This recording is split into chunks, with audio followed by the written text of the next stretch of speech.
Olá, eu sou a professora Carla Fortunato e vou falar um pouco sobre metodologias ativas de aprendizagem, que é um curso que nos foi oferecido pela Prefeitura Municipal de Cubatão. Mas antes de falar sobre o metodologias, eu queria me apresentar um pouco. Eu sou professora há quase 25 anos, trabalho na educação, uma coisa que gosto muito, me dá muito prazer, e acho muito importante a gente ter sempre algo novo, né, para os nossos alunos, para tornar nossas aulas mais dinâmicas, mais atrativas, e gostei muito do que a gente está podendo ter a oportunidade de aprender e colocar em prática. Eu vou falar aqui sobre o que eu coloquei em prática com os meus alunos, que eu achei que ficou muito dinâmico, muito interessante, e é isso. Eu trabalho na rede municipal da Prefeitura Municipal de Cubatão e também da Prefeitura Municipal de Santos. Estou aplicando essa metodologia nas duas redes, aproveitando, e eu tenho percebido uma boa mudança por parte dos meus alunos mais interessados, aulas mais dinâmicas, e isso para a gente é muito prazeroso e gratificante. Então, vamos lá. Metodologias ativas de aprendizagem.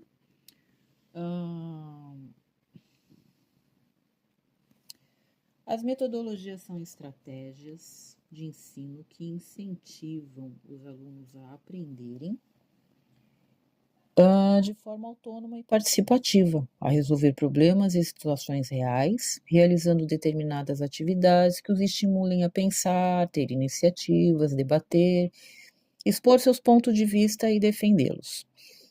Incentiva também o debate, a argumentação, a persuasão, tornando-os responsáveis pela construção do seu conhecimento. Eu achei isso um ponto muito positivo, porque eles se mostraram bem mais interessados e começaram a despertar interesses que antes eu não havia percebido neles. O estudante é o protagonista de construir o seu conhecimento e o papel do professor passa a ser de mero coadjuvante no processo ensino-aprendizagem. Achei muito bacana, porque eles começaram a ter a sua própria autonomia e é gratificante a gente ver o debate entre eles depois, durante as atividades, né? Dentre todas as metodologias que a gente estudou aí no curso, a que eu utilizei em sala de aula é a de rotação por estações. Foi um modelo que eu achei muito interessante, porque as atividades são diversificadas, né? E eu penso assim, o que não for que prenda a atenção deles, tem que ser alguma coisa que prenda a atenção. Então, essas atividades diversificadas não deixa eles muito tempo numa mesma situação. Eles vão mudando de estação e vão ficando interessados, né? O que vai acontecer em seguida? Cada estação abrange uma aprendizagem diferente, as atividades são distintas e simultâneas, de forma que cada estação tem seu objetivo de aprendizagem própria. Quais os benefícios da rotação por estações?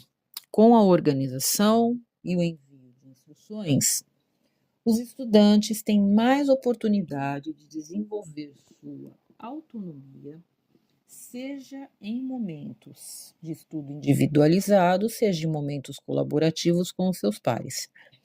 Eu vou chegar no ponto que eu vou conseguir explicar como eu apliquei isso em sala de aula. Por enquanto, a gente vai aqui falando, né? Como que é essa rotação por estação. Ela tem alguns objetivos, né? Um deles é contemplar todos os estilos de aprendizagem, visual, auditivo, leitura e escrita. É importante que esses recursos estejam bem distribuídos nas estações. Pode ser que uma mesma estação faça uso de 2 recursos, depende de como cada professor trabalha seu conteúdo, né, que tá ali usando a metodologia para passar isso para os alunos. Cada estação deve ter começo, meio e fim, e cada desafio deve ser resolvido de forma independente. A metodologia de rotação por estações, abarca 4 momentos. O momento de interação entre estudantes e professores. A dinâmica é explicada e são passadas as instruções. O trabalho colaborativo. Em ao menos uma estação, é interessante que os grupos trabalhem em conjunto, pesquisando ou interagindo. Estudos individuais e o fechamento, onde são mensurados os resultados. Como colocar isso em prática?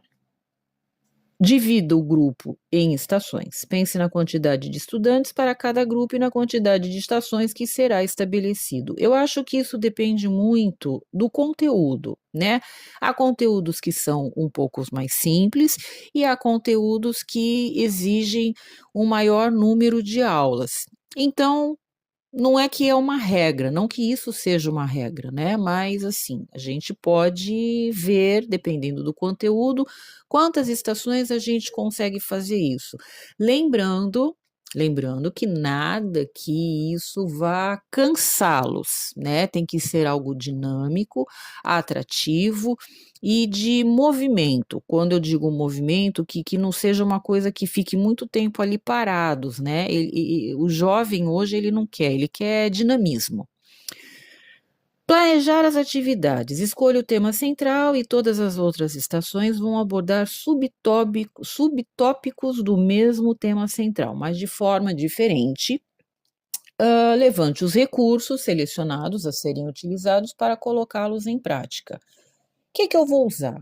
Eu vou usar notebook, eu vou usar a lousa, eu vou usar o Google para eles pesquisarem. Eu tenho que primeiro, na preparação dessa aula, eu tenho que saber quais os recursos que eu vou precisar usar, que é para distribuir tudo corretamente entre o grupo, de forma que fique homogêneo para todos.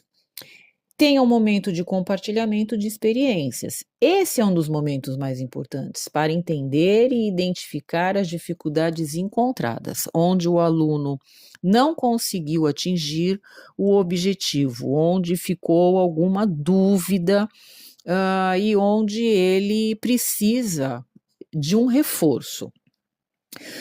O modelo de proposta visual da rotação por estações. Eu peguei uma turma de 6º ano, agora eu vou falar de como eu trabalhei isso, né? Eu estava falando o que é a rotação por estações, como trabalhar, o objetivo, e agora eu vou falar como eu trabalhei isso. Eu fiz uma atividade numa sala de 6º ano, numa aula de inglês, eu sou professora de inglês, e trabalhei o verbo to be. Na primeira estação, eu coloquei um vídeo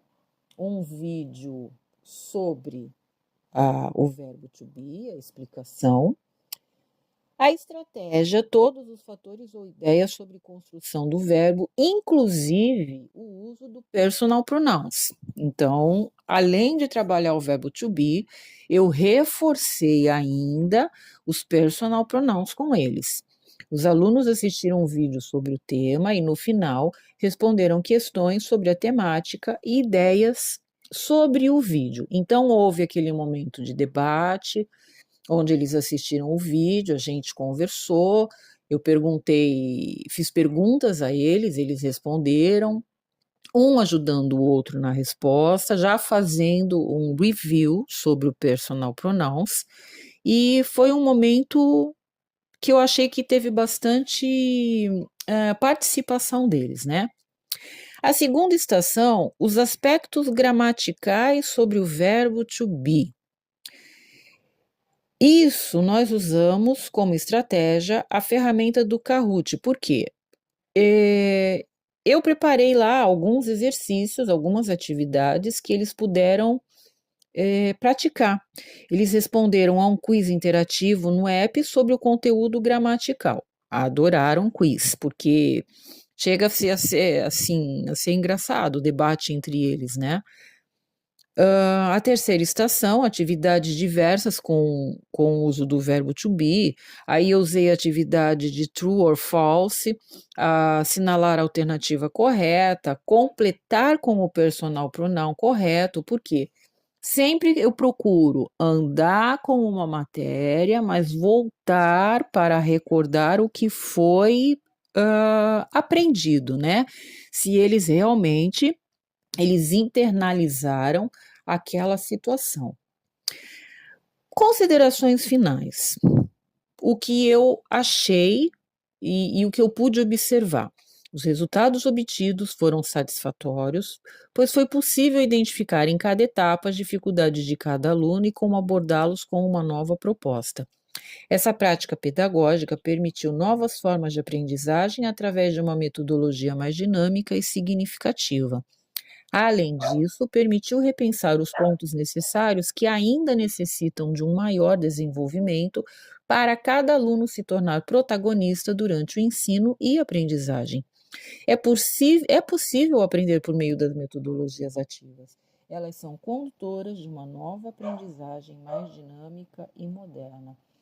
Eu, como consideração final, eu digo que eu achei fantástica a experiência e pretendo, sim, fiz só com alunos do sexto ano, mas de fato eu pretendo estender do sexto ao nono, porque eu achei muito gratificante, tanto para mim como educadora, quanto para a aprendizagem deles.